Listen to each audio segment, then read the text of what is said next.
Bom dia a todos, sejam bem-vindos a mais uma aula de PO. Essa é a nossa última aula do primeiro conteúdo, da primeira parte, que é sobre relacionamentos de UML. Essa aula dessa semana vai ser mais leve, mais tranquila, porque na sexta-feira a gente vai ter a avaliação, nossa primeira avaliação, nossa N1, ok? Então não deixe de assistir a aula, manda dúvida no chat, e quando for sexta-feira, de tarde, vai estar disponível a avaliação para vocês. Então, muita atenção, viu, gente? Nosso último conteúdo para a N1. Deixa eu começar compartilhando a tela, né, para não perder o costume. A gente já viu, a gente viu a história do ML, a gente já viu a introdução, a gente já viu os tipos de diagramas do ML, e agora eu vou falar de relacionamentos em UML, que é a nossa linguagem de modelagem universal. Espero que todo mundo já esteja vendo, né, essa apresentação. A aula de hoje é bem tranquila. A gente vai se aprofundar mais sobre isso, a gente vai fazer mais exemplos. O que eu quero que vocês foquem hoje são nos conceitos que eu vou apresentar para vocês. Então, essa primeira parte foi muito teórica, foi bem pesada na teoria, mas daqui para frente a gente vai começar a botar a mão na massa, vai falar um pouco mais de práticas, ok? Aliás, da próxima aula para frente a gente vai começar a falar mais de prática. Nessa aula é o finalzinho da teoria, ok? Eu não cheguei a apresentar para vocês, mas como vocês estão vendo aqui do lado, e eu acho que é desse lado aqui, me corrija se eu estiver errado, por favor. Eu tenho uma classe UML. A classe UML, ela representa um objeto. A gente vai ter uma aula só sobre isso, um monte de exercícios sobre isso, um monte de momentos falando sobre isso. Mas o que eu preciso que vocês entendam é que no diagrama UML, a base é uma classe. Essa aqui é uma classe que representa um cliente. Então, aqui em cima está o nome, ó, cliente. Aqui no meio, representam os atributos ou as características desse cliente, dessa classe, que todo cliente tem CPF, todo cliente tem nome, todo cliente tem telefone.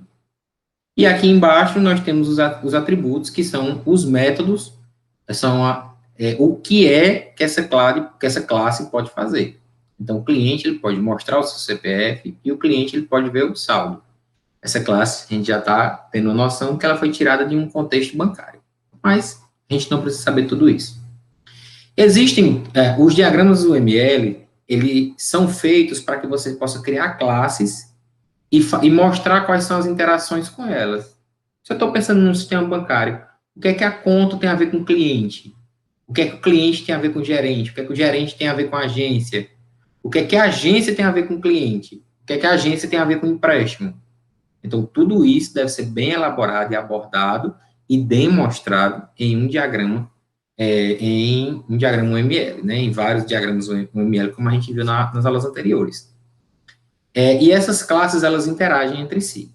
Elas interagem basicamente de três formas: dependência, generalização e associação.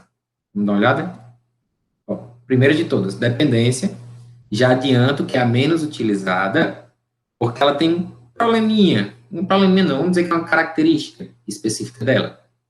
Então, ó, a dependência é utilizada quando uma classe depende da outra. Uma classe só existe se a outra existir. Um objeto, na verdade a classe existe, né, mas o objeto ele só é criado se o outro objeto existir. Ele depende obrigatoriamente da existência de outro. Então, vamos olhar o nosso exemplo. Nossa dependência é representada por uma linha pontilhada, e pela setinha, ó, tal qual está apresentado aqui embaixo. E aqui embaixo eu tenho um relacionamento simples entre psiquiatra e paciente. Aqui me diz que o psiquiatra depende de paciente. A setinha está saindo de psiquiatra e vindo para paciente.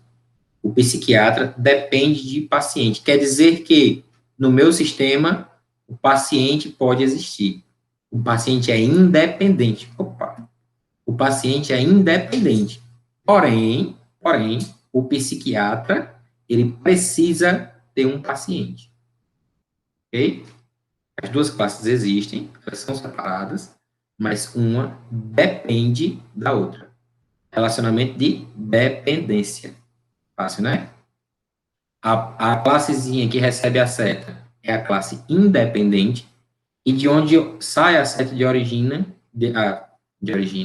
de onde parte a seta, o local de origem, é a classe de que depende, ok?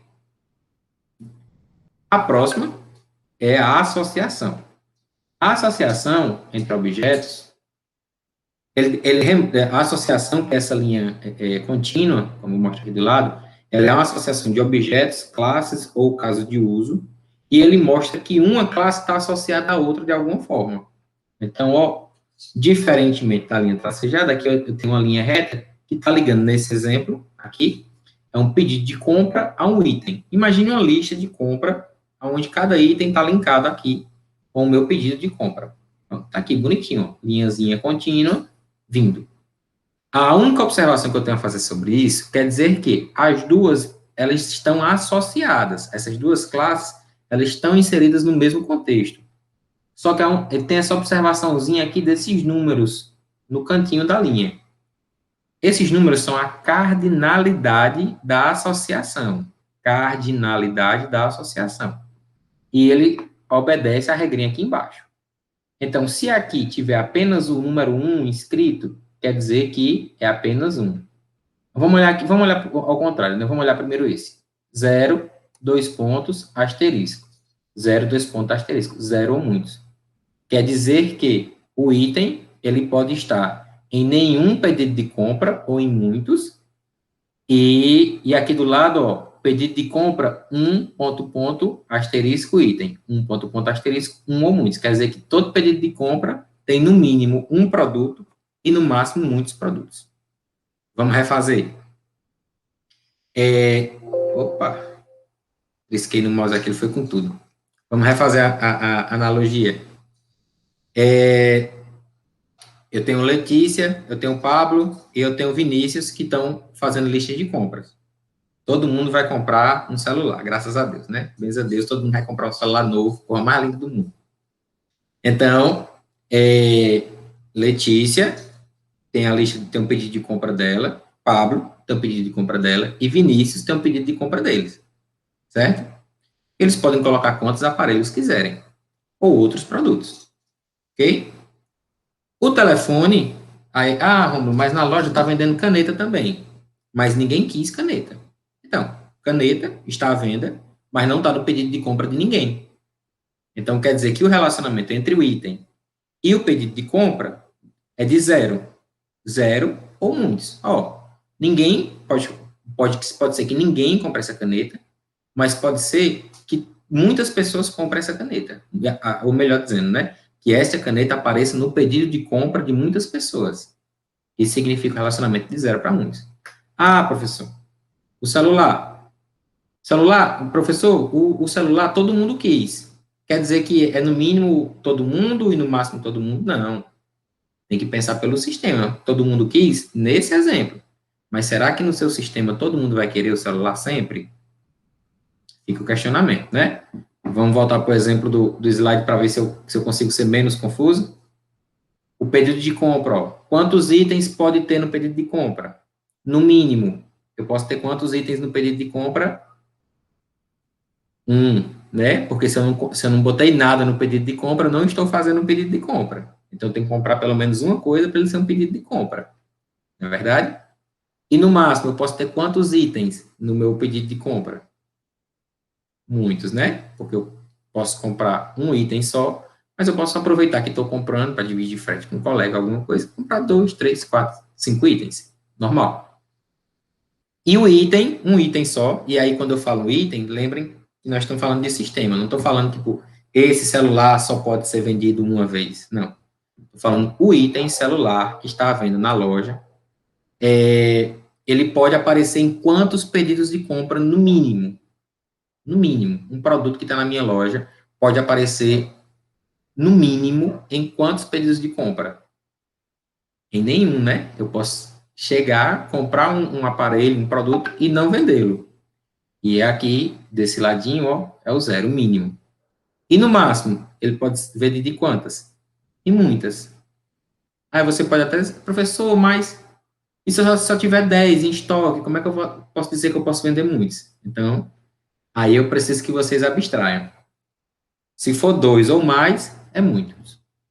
Tranquilo. Se for 2 ou mais, asteriscozinho. A não ser que seja um número específico. E aí depende da situação, não consigo ver nenhum na minha mente agora, mas vai acontecer, se for um número específico, você pode discriminar aqui embaixo, ó. De forma extremamente criticável, a apostila colocou 1, 2.1, mas poderia ser 10, entre 10 e 15, o intervalo. Você pode determinar o intervalo ó, entre 10 e 15 unidades. Esse relacionamento pode aparecer. Então, aqui nós temos as possibilidades, ó. Apenas 1, 0 ou muitos, 1 ou muitos, 0 ou 1, pode ser só 0 ou 1, ou intervalo específico, entre 10 e 7, ou entre 7 e 10, entre 15 e 20, entre 50 e 100, e aí você pode colocar sua associação, ok? E por último, mas não menos importante, nós temos o relacionamento de herança.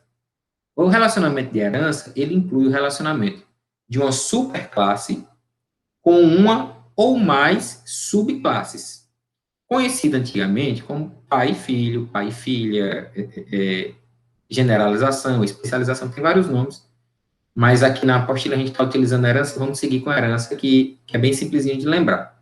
Ó, as classes de cima são conhecidas como as superclasses, ou classes pai. As classes de baixo são as classes filhas, ou subclasses, super e subclasses. Ele pode ser representado tanto assim, como está do lado esquerdo, quanto assim, como está do lado direito, ó. Todos saindo do mesmo triângulo. Lembrando que o triângulo, a seta, vai estar na superclasse, na classe pai. Ok? Tal qual acontece, tal qual não, similar ao que acontece na vida real, o pai, os filhos herdam tudo que vem do pai. E quando eu estou falando de herança, não estou falando de dinheiro que tem que esperar a classe morrer. Eu estou falando das características. Então, ó, tudo que está aqui em pai, ele também aparecerá em pessoa física e em pessoa jurídica, na subclasse, sem que você precise necessariamente repetir a sua imagem. Então, tudo que está aqui em cima, implicitamente, na verdade nem é implícito, porque estou usando a herança para demonstrar isso, né? Tudo que está em cima também acontece embaixo. Todos os atributos que aparecem em cima, ó, os pais e a data de cadastro, aparecem também em pessoa física e em pessoa jurídica. Porém, o que está embaixo, na subclasse, não aparece para cima. Não existe herança de filho para pai, né? Então, o que está aqui em pessoa jurídica só serve para pessoa jurídica. O que está em pessoa física só serve em pessoa física. E o que está em cliente serve para os três. É cliente, é pessoa física e é pessoa jurídica. Todo mundo que é pessoa física também é cliente. Todo mundo que é pessoa jurídica também é cliente. Todo mundo é cliente. Ok? No exemplo aqui do lado, nós temos o exemplo dos animais, né? Eu tenho uma superclasse, que é uma superclasse animal, e aí eu tenho a especialização para cachorro e a especialização para gato. Tem coisa que é uma coisa para cachorro, tem coisa que é outra coisa para gato, e tem coisa que é general, que é generalizada, melhor usando essa palavra, para os animais, que é equivalente a todos. Ok? Gente, bem tranquilo a aula de hoje. Dê uma olhada nos conceitos, pesquise mais material, se especializem nesse conteúdo, dê uma estudada. É mais conceitual nesse momento. Daqui a pouco, a gente está já chegando na parte prática, que vocês vão poder botar a mão na massa mais um pouquinho. Mas qualquer dúvida, eu estou à disposição. Lembrando que sexta-feira a gente tem aula e até mais. Aula não, prova.